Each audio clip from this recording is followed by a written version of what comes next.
नागपूर जिल्ह्यातील हंसपुरी परिसरात मुसळधार पावसानंतर सकाळी तब्बल 200 वर्ष जुने पिंपळाचे झाड अचानक कोसळले. सुदैवाने या घटनेत कोणतीही जीवित किंवा वित्तहानी झाली नाही. मात्र झाडाजवळ करण्यात आलेल्या अनियोजित खोदकामामुळे कमकुवत झाल्याचा आरोप स्थानिक नागरिकांनी केला असून प्रशासनाच्या कामकाजावर गंभीर प्रश्नचिन्ह उपस्थित केले जात आहे. नागपूरच्या हंसपुरी परिसरात उशिरा रात्री झालेल्या पावसानंतर सकाळी सुमारे 200 वर्ष जुने पिंपळाचे झाड अचानक कोसळल्याने परिसरात एकच खळबळ उडाली. झाड रस्त्यावर कोसळल्याने काही काळ नागरिकांमध्ये भीतीचे वातावरण निर्माण झाले. मात्र सुदैवाने यावेळी झाडाखाली कोणीही नसल्याने कोणतीही जीवितहानी किंवा मालमत्तेचे नुकसान झाले नाही.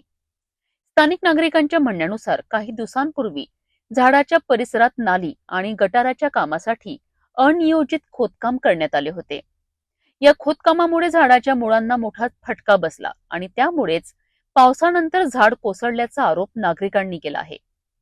या घटनेनंतर संतप्त नागरिकांनी प्रशासनाच्या निष्काळजीपणावर प्रश्न उपस्थित करत जर या दुर्घटनेत एखाद्याचा जीव गेला असता तर त्याची जबाबदारी कोणी स्वीकारली असती असा सवाल उपस्थित केला आहे. दरम्यान प्रशासनाने घटनास्थळी पाहणी करून झाड हटविण्याचे काम सुरू केले असून या घटनेमागील कारणांची चौकशी करण्याची मागणी नागरिकांकडून होत आहे. 200 वर्ष जुने झाड कोसळण्याच्या या घटनेत मोठी दुर्घटना टळली असली तरी अनियोजित खोदकाम आणि सार्वजनिक सुरक्षेच्या प्रश्नांवर आता प्रशासनाला उत्तर द्यावे लागणार आहे.